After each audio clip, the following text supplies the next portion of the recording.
The Great Depression was the biggest economic disaster in American history. During the 1920s, investing in the stock market was viewed by many Americans as an easy way to grow wealth, and so became a popular repository for American investment. As a result, the crash of 1929, when the Dow Jones average crashed by over 30%, ended in the loss of more than $14 million. This marked the beginning of the Great Depression.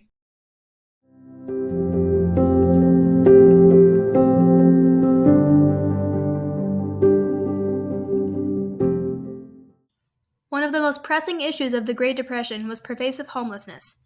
After the crash of 1929, millions of people lost their homes and were forced onto the streets. Shanty towns called Hoovervilles started popping up all across the nation.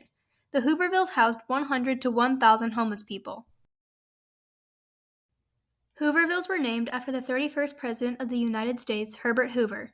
Hoover was in office during the beginning of the Great Depression. He faced cruel judgment by Congress and was seen as a heartless president. The term Hoovervilles was coined by America's poor and non-poor alike, making fun of Hoover by claiming that he was the reason people were homeless. Franklin Delano Roosevelt easily defeated Hoover in the next presidential election. Roosevelt invented the Strategic New Deal to boost the American economy during the Great Depression. The New Deal was a turning point in American history because the government's revolutionary intervention in Americans' daily financial lives provided the means of escaping economic disaster on the level of the individual and the nation. Roosevelt's groundbreaking relief program aided countless Americans. He remained in office for 4 terms. Roosevelt brought hope to the people of the United States during a seemingly hopeless time. His famous quote, "The only thing we have to fear is fear itself," exemplifies his no-nonsense and galvanizing reassurance. The strategy of the New Deal was to pay unemployed Americans to build the crucial public facilities that would improve the country. This advanced the nation from the economic slump and gave individuals financial stability. The workers constructed airports, dams, hospitals, and national parks. In short, the federal government found meaningful work that helped its citizens by offering much-needed employment while also building up the nation's infrastructure. The New Deal created many organizations to ease financial burdens on American families and improve their lives. One famous example was the Works Progress Association, or the WPA. The WPA provided federal employment to Americans throughout the 1930s and gave them jobs. Some popular occupations they provided were farmers, mechanics, or construction workers. Some famous works built by the New Deal include Yellowstone National Park, Rocky Mountain National Park, and Grand Canyon National Park.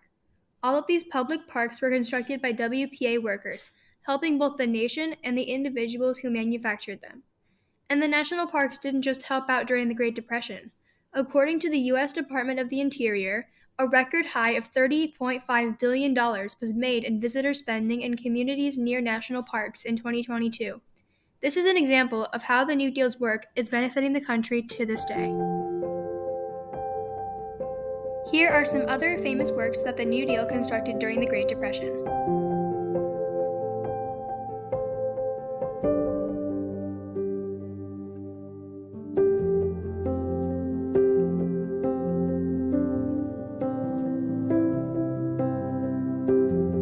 The Great Depression brought many hardships upon families.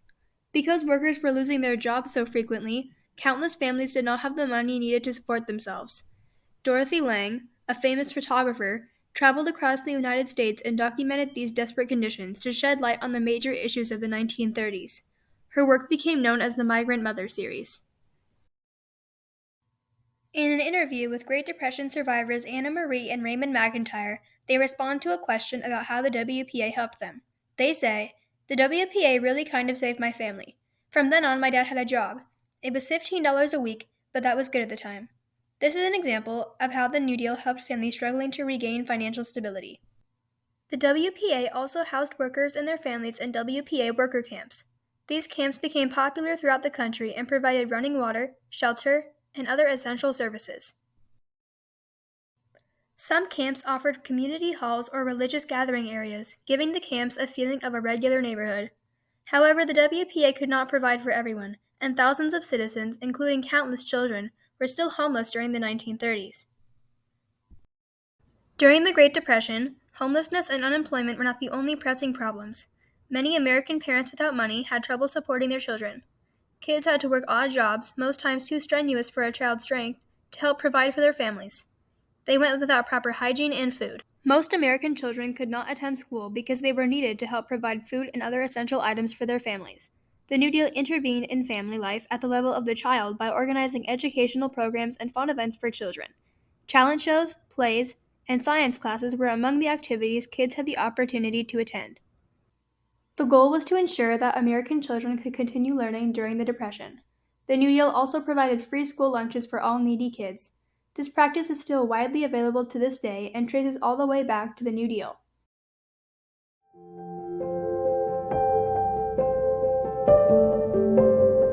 During the Great Depression, a massive dust bowl hit America's Midwest. The severe drought and resulting dust storms made farming impossible. Countless farmers were forced to sell their farms or had their farms foreclosed on by banks. Many previously successful farming families went bankrupt. With limited employment options in the Midwest, many chose to migrate to the Pacific Northwest, where seasonal work and sunshine promised prosperity. The New Deal aided countless migrant farmers who were destitute upon their arrival to the Pacific Northwest after the Dust Bowl. The WPA helped give migrant farmers jobs on commercial farms and housed them in camps like the other WPA workers. However, the WPA could not help all homeless farmers. Many families from the Midwest struggled to find jobs during the Great Depression and lived in ditch camps around the sides of roads. Numerous people died due to lack of food, water, good sanitation, or proper shelter. During the 1930s, most women were not employed. Most Americans believed that women belonged in the home. The jobs they could have were very segregated. Teachers, secretaries, and nurses were common occupations for American women during the early 1900s. After the Dust Bowl hit, more women were pushed back into the home, now expected to take care of their families on an even stricter budget.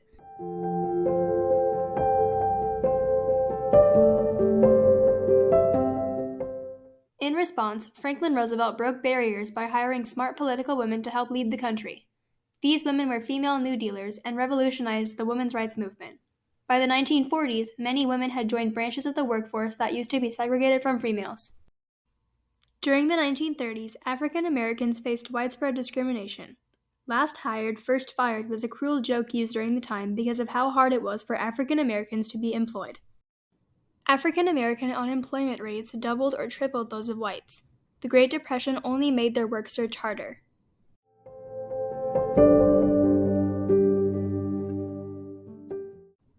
African Americans were skeptical as to how the New Deal would benefit them, with the rampant segregation across the country.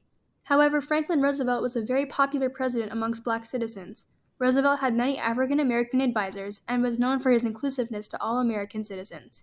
He gained many votes and supporters for the New Deal and his campaign from African Americans. The New Deal was invented to get America through the Great Depression. It gave unemployed workers a purpose, a way to survive and continue making money. The New Deal was a turning point in American history because the government's intervention in Americans' daily lives allowed both the nation and the individual citizens to escape the economic disaster. After the Great Depression, the impacts of the New Deal were still apparent in America. The new public works the WPA had constructed, like the national parks, airports, and other structures, continued to help the country. The recovery of American families, businesses, and the overall economy was huge.